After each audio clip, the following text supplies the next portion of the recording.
ఒక్కసారి కొమ్మూరి గోల్డ్ కి కాల్ చేయండి. తాకట్లో ఉన్న మీ బంగారాన్ని విడిపించి మార్కెట్ ప్రైస్ కి వాళ్ళు కొనుక్కుని మిగతా డబ్బులు మీకు ఇచ్చేస్తారు. హలో అండి, అందరికీ నమస్కారం. నాతో ఉన్నారు ప్రముఖ సామాజిక రాజకీయ విశ్లేషకులు అంగంరావు గారు. సార్ నమస్కారం. నమస్తే కట్టవారు. సార్, మనిషిని పోలిన మనుషులు 7 ఉంటారు అనేది మనం వింటాం. అది నిజమో కాదో ఎవరికి తెలియదు. కానీ మనసును పోలిన మనుషులు ఒక 3 ఉన్నాయి అని మాత్రం ఈ మధ్యకాలంలో అర్థమవుతుంది. 1 ట్రంప్ అమెరికా అధ్యక్షుడిగా ఉన్నారు. 2 కేఏ పాల్, మీకు తెలియంది కాదు. 3 ఇప్పుడు వైఎస్ జగన్మోహన్ రెడ్డి కూడా వాళ్ళ ఖాతాలోనే చేరిపోయాడు అనేటువంటిది. ఎందుకంటే క్రెడిట్ కోసం విపరీతమైన ప్రయత్నం. ఎక్కడ ఏం జరిగినా అది నా వల్లే. ఇప్పుడు తమిళనాడులో విజయ్ గెలిచాడు, అది జగన్ వల్లే అని వైసీపీ ప్రచారం చేసుకోవడం కొద్దిగా ఎబ్బెట్టిగా అనిపించడం లేదా అంటే ఏం చెప్తారు? నిస్సందేహంగా అనుమానం ఉంది. ఇప్పుడు ట్రంప్ కావచ్చు, కేఏ పాల్ కావచ్చు, జగన్మోహన్ రెడ్డి కావచ్చు, ఈరోజు మీరు వాళ్ళ పత్రికలో రేపు రాబోయే వార్త చూడండి. వైజాగ్ రైల్వే జోన్ మా ఖాతా అంటే విజయ్కి షాక్ ఏందంటే ఆ ముస్లిం లీగ్ వాళ్ళు ఒకళ్ళు గెలిచారు కదా, వాడు మద్దతు ఇవ్వట్లేదంట. అది విజయ్కి షాక? అది విజయ్కి షాక కాదు. పెద్దిరెడ్డి మనుషులు కావచ్చు, లేదంటే శివరెడ్డి భాస్కర్ రెడ్డి మనుషులు కావచ్చు, శ్రీమతి రోజారెడ్డి గారు కావచ్చు, వీళ్ళందరూ వెళ్ళి ఎవరి కోసం పనిచేశారు? డిఎంకే కోసం పనిచేశారు. ఒక సీట్ అన్న వచ్చింది అక్కడ? ఒకే ఒక సీట్ వచ్చింది.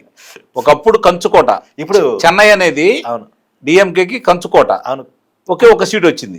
మరి నోడిపోయాడు కదా సార్. అదే చెప్పేది, వీళ్ళందరూ వెళ్ళి అతను గెలవాలని ప్రయత్నం చేసి ఈ రోజు విజయ్ ఏమన్నాడు మధ్యలో? నేను రాజకీయ మలినం అంటని వ్యక్తిని, నేను అవినీతి చెయ్యను, నా మీద కేసులు లేవు అని చెప్పి మాట్లాడాడు. ఎవరి గురించి మాట్లాడాడు? జగన్మోహన్ రెడ్డి గురించే మాట్లాడాడు. అందులో అనుమానం ఏముంది?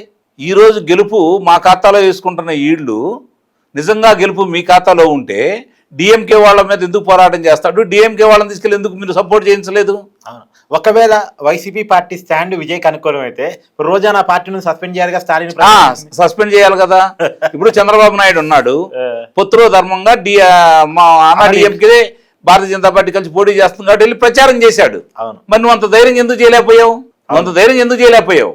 విజయ్కి సపోర్ట్ పోవచ్చు కదా, కనీసం నీ దాంట్లో ఏమన్నా పెట్టొచ్చు కదా. అంటే గెలిచిన వాళ్ళంతా ఇప్పుడు ఏమవుతుందంటే కట్టవారు, హైదరాబాదులో కేసీఆర్ ముఖ్యమంత్రిగా ఉండని రోజులు అతనికి జగన్మోహన్ రెడ్డికి వ్యతిరేకంగా ఉన్నటువంటి తెలుగుదేశం పార్టీ వాళ్ళు కావచ్చు, జనసేన పార్టీ వాళ్ళని కావచ్చు, నిధులు అందకుండా వాళ్ళకి పని చేయకుండా ఏ విధంగా బెదిరించాడో మనందరం చూస్తూనే ఉన్నాం. సరే, ఇక్కడ ఆ పార్టీ అధికారంలో లేదు కాబట్టి తెలంగాణ మీద ఆశ వదులుకున్నాడు. రెండవది తమిళనాడులో పెద్దిరెడ్డి రామచంద్రారెడ్డికి సంబంధించి ఓడిపోంగల్లోనే మిషనరీలు దక్షిణాఫ్రికాకి ఎక్కడి నుంచి వెళ్ళి? తమిళనాడు నుంచి. మరి అంత మిషనరీ తరలించుకుపోతా ఉంటే తమిళనాడు ప్రభుత్వం చూస్తానే కూర్చుంది కదా. అవును, మరి ఎవరికి సహకరించినట్లు? అంటే ఇప్పుడు అక్కడ అది లేదు. రెండోది, ఇప్పుడు చాలా పర్యాయాలు పెగాస్ గురించి కూడా మీకు తెలుసు. చంద్రబాబు నాయుడు మీద బురద జల్లాలని ఆ రోజు మమతా బెనర్జీ ఏ విధంగా ప్రయత్నం చేసిందో. మరి ఈరోజు అక్కడ ఒకవేళ బంగ్లాదేశ్కి వెళ్ళి పారిపోవాలన్నా సరిహద్దులు దాటించడానికి మమతా బెనర్జీ లేదు అక్కడ. అంటే ఇప్పుడు అతనికి దారులన్నీ మూసుకుపోతా ఉన్నాయి. కాబట్టి ఏదో విధంగా ఇంకా నా దగ్గర ప్రజాదరణ ఉంది, అసలు నువ్వే గెలవలేదు, నువ్వు పక్కనే గెలిపించావయ్యా, నువ్వు గెలిచి చూపిస్తే నువ్వు పక్కాడ దగ్గరికి వెళ్ళి ఇదిగో నేను గెలిచాను. ఇప్పుడు రేవంత్ రెడ్డి ఉన్నాడు, తెలంగాణ ముఖ్యమంత్రి, ఈరోజు కేరళ వెళ్ళాడు, ప్రచారం చేశాడు, కేరళలో గెలిచారు. నిజంగా చెప్పుకుంటారు, వాళ్ళు చెప్పుకుంటారు, తప్పు కూడా లేదు అది. ఎందుకంటే 2 ఇంతలో క్లియర్గా రేవంత్ రెడ్డి కేరళ పోయింది, ప్రచారం చేసింది, మన కళ్ళ ముందు ఉంది కాబట్టి 300-200 మెజార్టీ వచ్చింది కాంగ్రెస్ పార్టీ కూటమికి. అక్కడ అందరూ కాంగ్రెస్ పార్టీ కాబట్టి నిస్సందేహంగా ఈరోజు ఘనంగా చెప్పుకోవచ్చు. మనం కూడా మాట్లాడడానికి వాళ్ళు ఎవరైనా మాట్లాడితే లేదు అతను వెళ్ళాడు కాబట్టి అతను ఆ హక్కు ఉందని చెప్పి మనం కూడా మాట్లాడతాం. నువ్వు కూడా వెళ్ళి అట్లా చేసినట్టయితే ఈరోజు ఈ గొడవ లేకుండా పోయేది కదా. అవును, విజయ్ సపోర్ట్ గా పోయి ప్రచారం చేస్తుంటే నువ్వు ఖాతా చేసుకున్నా ఎవడు కాదండు కదా. ఇప్పుడు రేపు పొద్దున ఏదొచ్చినా ఒకే చూస్తూ ఉంటాం. ఆదాని డేటా సెంటర్ 2018లో 70,000 కోట్ల రూపాయలతో ఒప్పందం చేసుకుంటే చంద్రబాబు నాయుడు గారు దాన్ని పడకేయించింది నువ్వు. 15,000 కోట్ల రూపాయలు తీసుకొచ్చింది నువ్వు బేరసారాలు ఆడి. ఆ 15,000 కోట్లు కూడా ల్యాండింగ్ చేయలేదు. మళ్ళీ ఈ రోజు వచ్చేసేసి ఎక్కడో అమెరికాలో ఉన్నటువంటి గూగుల్ డేటా సెంటరు ఈరోజు ఇక్కడ తీసుకొని వస్తే వాళ్ళు అది నా వల్ల వచ్చిందని చెప్పి నువ్వు చెప్పుకుంటున్నావు అంటే నీ శ్రేణులే నిన్ను నమ్మట్లేదు కదా, వాళ్ళకి తెలుసు కదా, వాళ్ళకి కత్తెగుత్తే పరిజ్ఞానం ఉంది. కొంతమంది ఉంటారు మూర్ఖులు, వాళ్ళకి తెలియకపోవచ్చు.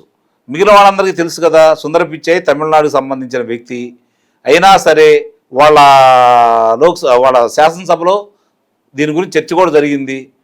మనవాడు మనం ఎందుకు తెచ్చుకోలేకపోయామని చెప్పని వాళ్ళు ఎందుకు చూశారు, వాళ్ళ పరిశ్రమ ఎక్కడ ఏర్పాటు చేస్తే వాళ్ళకి అనువుగా ఉంటుంది. 12 దేశాలకి, తూర్పు ప్రాంతం 12 దేశాలకి సముద్ర మార్గం గుండా కేబుల్ సిస్టమ్ ద్వారా ఈ డేటా సెంటర్కి అనుసంధానం చేసుకోవడానికి వాళ్ళకు అవకాశం ఉంది. కాబట్టి వాళ్ళు దాన్ని ఎన్నుకున్నారు, దానికి చొరవ చూపించారు. వీళ్ళు రాయితీలు ఇచ్చారు, వాళ్ళు భూములు కేటాయించారు. వాళ్ళు నువ్వు బేరాలు మాట్లాడావు, నిన్ను చూసి బెదిరిపోయారు. అయినా దీంతో నువ్వు మాట్లాడలేదు కదా. ఆదాని నీ జేబులో మనిషి అనుకున్నావు, ఆదానికి పోర్ట్లు ఇచ్చావు, కానీ డేటా సెంటర్ ఇవ్వలేదే. ఆదాని నీకు ఉపయోగం జరిగిందేమో, రాష్ట్రానికి ఏం ఉపయోగం జరగలేదు కదా. ఇప్పుడు రాష్ట్రానికి ఉపయోగం జరుగుతుందా లేదా? దీన్ని నాది అంటావు, రేపు పొద్దున ఏది తీసుకొచ్చినా నాదని చెప్పడం మొదలుపెట్టేసావు. రేపు పొద్దున ఏమంటాడో చూడాలి. ఇప్పుడు ఈరోజు రిలయన్స్ వాళ్ళు త్వరలో 295 ఎకరాల్లో వాళ్ళు 1,60,000 కోట్ల రూపాయలతోటి వాళ్ళు స్థాపించబోతున్నారు. ఈ రోజు వచ్చేదానికి లోకేష్ బాబు గారు వెళ్ళి శ్రీ సిటీలో ఆయన కార్యక్రమాలు ఆయన చేసుకుంటా ఉన్నాడు. 2 లక్షల కోట్ల రూపాయలకు సంబంధించి లోకేష్ గారు పేరు తీశారు గారు చెప్తున్నాను. లోకేష్ గారు చాలా క్లియర్ చెప్పారు, వీళ్ళకి సిసిడి జబ్బు ఉంది అని చెప్పేసి. దానికి ఇప్పుడు ఏదో మావిగన మందులు వచ్చాయని ప్రచారం జరుగుతుంది. సరే, ఇక వాళ్ళ గురించి అంత తక్కువగా మాట్లాడుకుంటే ప్రజలు వాళ్ళని మర్చిపోమన్నారు, వాళ్ళని లైవ్లో పెట్టొద్దన్నారు. అనవసరంగా వీళ్ళే కొంత లైవ్లో పెడుతున్నారని అయితే నాకైతే అనిపిస్తూ ఉంది. ఇప్పుడు ప్రజలు వాళ్ళని నమ్మే పరిస్థితులు లేరు కట్టవారు. ప్రజలు చాలా క్లియర్గా ఉన్నారు, ప్రజలకు పూర్తిగా అర్థమైపోయింది. ప్రజాస్వామ్యంలో ప్రజలే అంతిమంగా న్యాయ నిర్ణేతలు, వాళ్ళ తీర్పే అంతిమం. దానికి సుప్రీంకోర్టు కంటే బలమైనది ఏదన్నా ఉంది అంటే ప్రజా యొక్క ఓట్లే. కాబట్టి వాళ్ళు స్పష్టంగా వాళ్ళ పరిధిలో వాళ్ళకి తెలిసినంత వరకు వాళ్ళైతే న్యాయం చేస్తున్నారు. ప్రభుత్వాధినేతలు వాళ్ళ ఆలోచనలకు అనుగుణంగా రాష్ట్రాన్ని ముందుకు తీసుకెళ్లే క్రమంలో వాళ్ళను కూడా భాగస్వాములను చేస్తే అద్భుతాలు అయితే చేయగలరని అయితే నేను భావిస్తున్నాను.